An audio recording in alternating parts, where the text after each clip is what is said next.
Oke, masih dilanjut kebersamaan kita di Serbuk Sering Berbuku. Hanya di sini di FM 91,2 Radio Kota Batik, News Interaktif Solutif. Masih bersama saya Ribu Tawadi sampai pukul 9 malam nanti. Dan masih dengan buku yang sama, yaitu Switch On Switch Off, mengaktifkan saklar positif gen untuk mengubah hidup Anda. Karya dari Kazuo Murakami. Ada Mama Lana di Seragi ya, yang ikutan ngisi presensi nih. Sambil kirim ini, aduh, kirim gambar aja. Mau dong dikirimin. Mau dong dibikinin. Mama Malana, aduh, tapi dari Seragi ya. Kalau misalkan deket sih mungkin bisa ikutan ini nih, kumpul malam tahun baru di sini ya. Iya, pada mau kumpul nih mah ya. Malam tahun baru kumpul di halaman Radio Kota Batik ya. Kita bikin acara sederhana gitu. Yang penting ngumpul gitu ya. Oke. Nah, lanjut lagi untuk malam hari ini di bagian berikutnya. Ada judul kecil yang ditulis Kazuo Murakami. Justru ketika jalan terasa menyesakan, melangkahlah dengan ceria. Ini kata-kata hari ini. Kayak Anto aja. Enggak sih, tapi ini berkisah tentang bagaimana kemudian Profesor Hirasawa ini menjalani kehidupannya, yang diceritakan oleh Kazuo Murakami. Nah, saat Profesor Hirasawa berbincang dengan saya, dia pernah menjelaskan kepada saya tentang orang pertama yang mengajarkan tentang cara hidup, tersenyum saat mempertaruhkan hidup. Orang itu ialah wanita pendiri sebuah kelompok agama. Oh iya, di Jepang memang ya ada tradisi semacam itu ya. Ada kelompok-kelompok sektarian yang kemudian mendirikan semacam sekte gitu ya. Dan itu sah-sah saja di Jepang. Nah, kalau di kita ini kayaknya bakalan rame ya. Karena negara Jepang ini sebenarnya negara sekuler ya. Tetapi apa ya, kehidupan kepercayaan mereka ya juga masih diberikan keleluasan untuk menjaga tradisi dan kepercayaan masing-masing. Nah, asalkan itu tidak melanggar hak orang lain. Nah, itu yang kemudian menjadi catatan di Jepang sana. Jadi kadang-kadang muncul sekte-sekte baru atau agama-agama baru di sana gitu. Nah, saya bacakan bagian berikutnya, paragraf berikutnya. Di zaman Meiji, kelompok agama tersebut mengalami penindasan dan sering ditangkap polisi. Tetapi meski berkali-kali diseret polisi, wanita pendiri yang sudah berumur tersebut selalu tersenyum dengan wajah yang ceria dan tampak bahagia. Dan dia selalu kembali lagi dengan wajah ceria yang sama. Mungkin dia terlihat hanya sebagai orang hebat, tetapi wanita bahagia yang dia tunjukkan itu bukanlah kepura-puraan. Wajah bahagia yang dia tunjukkan itu bukanlah kepura-puraan, tidak merasakan penderitaan. Jangankan begitu, di dalam hatinya dia bahkan merasa iba kepada petugas polisi yang menangkapnya. Pak polisi sampai susah-susah datang ke tempat nenek seperti saya untuk menangkap. Ya. Kemudian dia meminta seorang pelayan membelikan jajanan untuk Pak polisi. Profesor yang menceritakan episode ini merasa tergerak hatinya oleh tingginya tingkat kemanusiaan dari wanita pendiri tersebut. Dialah yang sejatinya menelusuri jalan penderitaan dengan melangkah ceria dan mempertaruhkan hidup dengan tersenyum. Dialah yang merintis.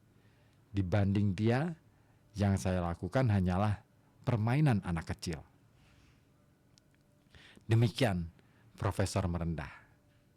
Akan tetapi Profesor sendiri juga telah menempuh jalan yang sulit dengan melangkah ceria. Dia menjabarkan petuah orang bodoh, menjalani hidup positif tanpa pernah lupa bersyukur. Selalu ceria dan berkata, mari kita jalani hidup di hari ini dengan gembira. Pengetahuan, status sosial, untung rugi, tawar-menawar, hal-hal yang menggunakan akal seperti ini, dia anggap sebagai ekspresi kesombongan yang bermakna dangkal. Dia berusaha keras untuk membersihkan hal-hal seperti ini dari hidupnya. Dia menganggap sifat-sifat yang berlawanan dengan itu semua seperti terus terang, rendah hati, polos dan jujur yang mungkin terlihat seperti kebodohan adalah moralitas tertinggi manusia. Mungkin orang-orang yang memiliki ciri seperti ini pada zaman sekarang akan dianggap bodoh. Namun yang bodoh itulah yang dekat dengan Tuhan. Dia berkali-kali menekankan bahwa mereka yang paling pantas mendapat jaminan kebahagiaan yang lebih besar dan kehidupan yang lebih mendalam. Dengan kata lain, dia memperingatkan bahwa berperilaku sok pintar adalah tindakan bodoh. Dia menjelaskan bahwa berkonsentrasi melakukan suatu hal dengan jujur dan polos itu sangat terpuji. Dia sendiri juga memilih untuk hidup sebagai orang biasa.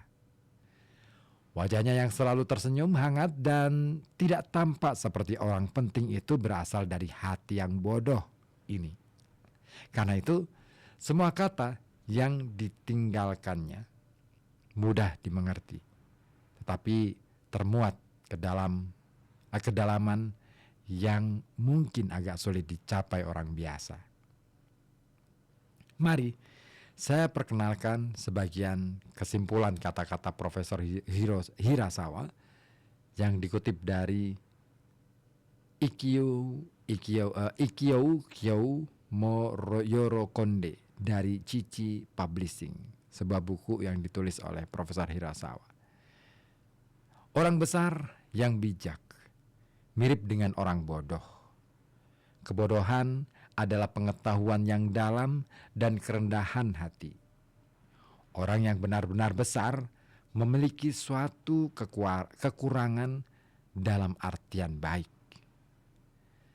Manusia belum matang selama dia masih mudah marah dan gugup. Wajah yang cerah adalah hati yang cerah. Hati yang cerah adalah hati yang damai, hati yang bersyukur. Kita harus belajar membiasakan diri menjadi pribadi yang cerah. Untuk bisa senantiasa cerah, diperlukan latihan yang panjang. Lingkungan hati yang dicapai Profesor pada usia senjanya adalah 4 penderitaan dan 4 kebahagiaan. Lahir, tua, hidup, dan mati merupakan 4 penderitaan yang harus dilewati oleh makhluk hidup. Namun Profesor menganggap bahwa selain merupakan penderitaan, hal itu juga sekaligus merupakan kebahagiaan. Lahir, tua, hidup, dan mati adalah proses lahirnya kehidupan dari alam raya dan kemudian kembali lagi ke alam. Hal ini serupa dengan 4 musim dalam setahun. Bisa dibilang merupakan keseharian dari makhluk hidup. Karena itu, tak hanya dengan air mata dan penderitaan saja, kita juga harus menyambutnya dengan senyuman dan rasa syukur serta kegembiraan.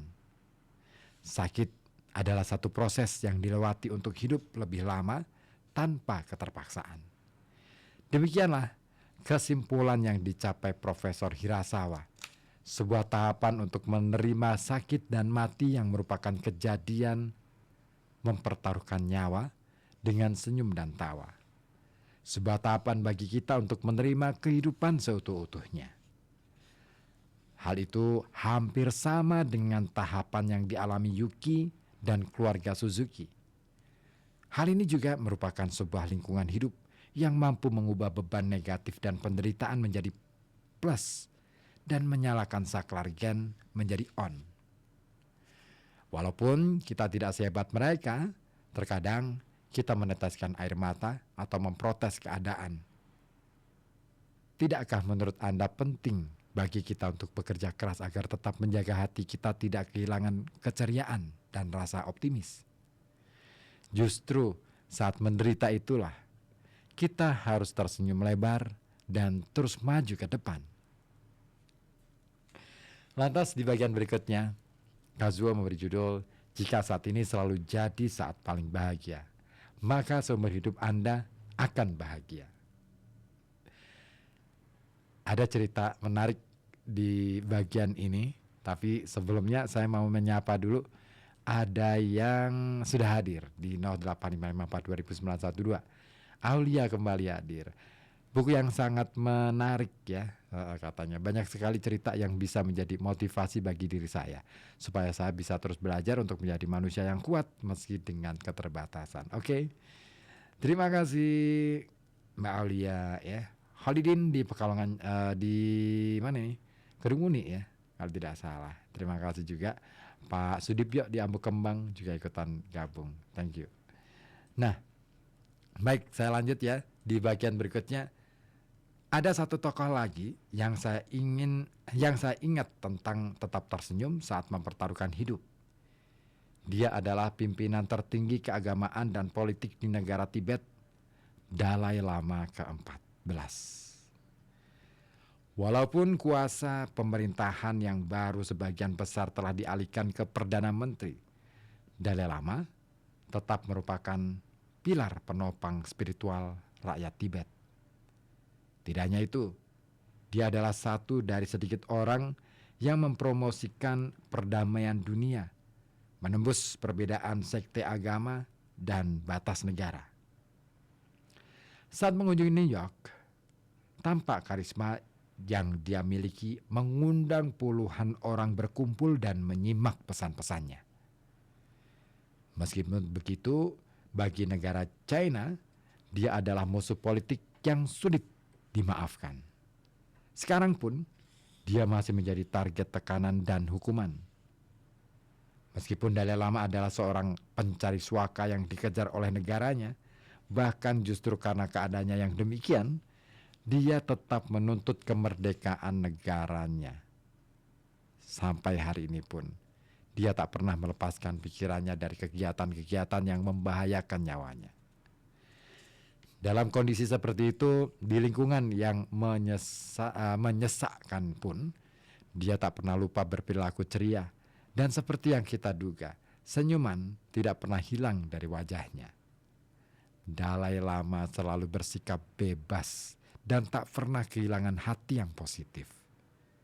Sewaktu berfoto bersama saya pun, dia diam-diam menggelitik telinga saya. Selera humor dan kejahilannya mampu meredakan rasa gugup saya di hadapannya. Di balik wajah penuh tawa itu, ada hati sekuat baja. Saya semakin yakin bahwa hati Dalai Lama penuh kasih dan luas. Hatinya amat lapang sehingga mampu bertenggang rasa dengan lawan yang membuatnya menderita. Bagaimana tidak, Dalai tidak hanya memaafkan musuh yang menindas dia dan para pengikutnya. Dia menjelaskan bahkan musuh itulah guru terbaik yang menempa jiwa mereka. Seorang biksu, murid Dalai Lama, pernah diinterogasi pihak berwenang Cina. Biksu tersebut menceritakan pengalamannya berikut. Ini. Saya merasa kasihan terhadap orang yang menginterogasi saya.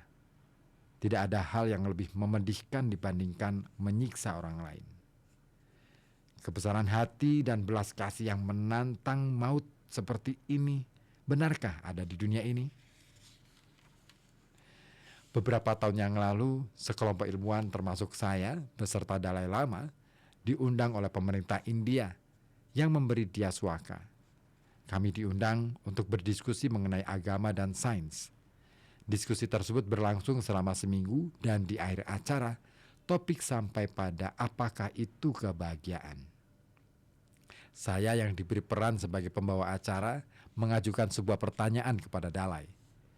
Hingga sekarang, jika Anda melihat perjalanan hidup Anda, kapankah Anda merasa paling bahagia?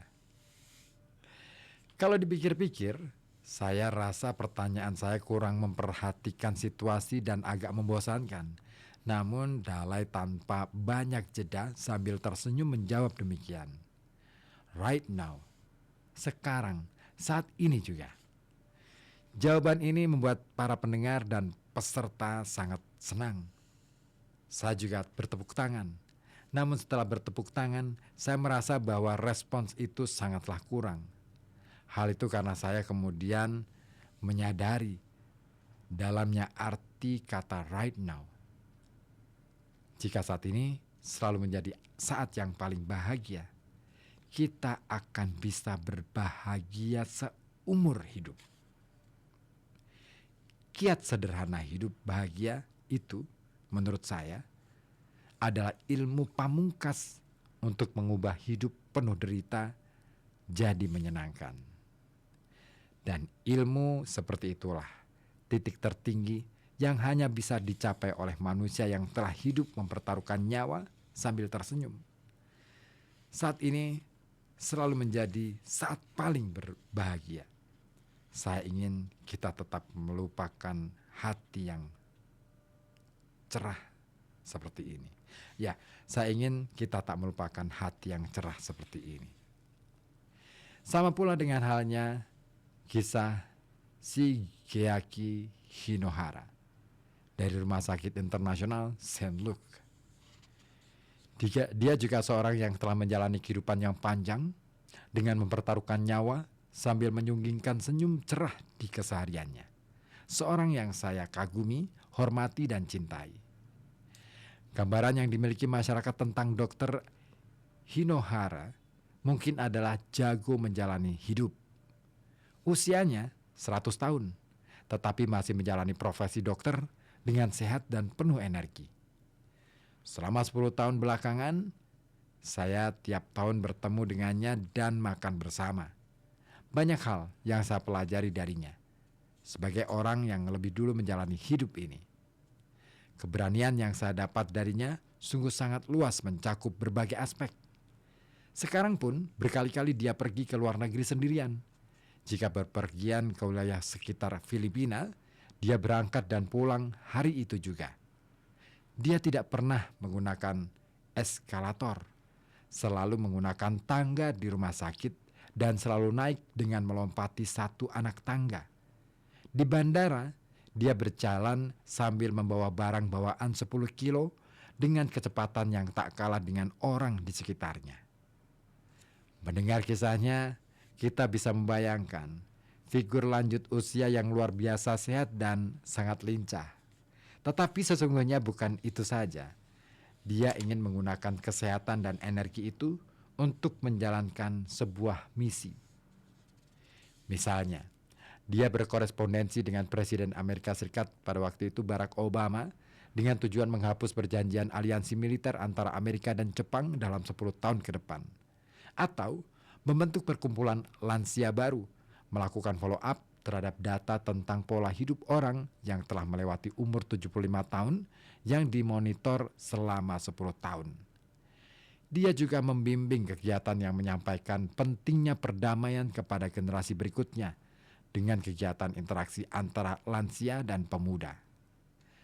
Dengan kata lain, untuk memperbaiki masyarakat dan dunia, walau hanya sedikit, dia yang sudah berusia 100 tahun ingin melakukan apa yang dia bisa selama rentang waktu 10 atau 20 tahun ke depan. Demi hal tersebut, yang terpenting adalah dia harus sehat dan penuh energi terlebih dahulu.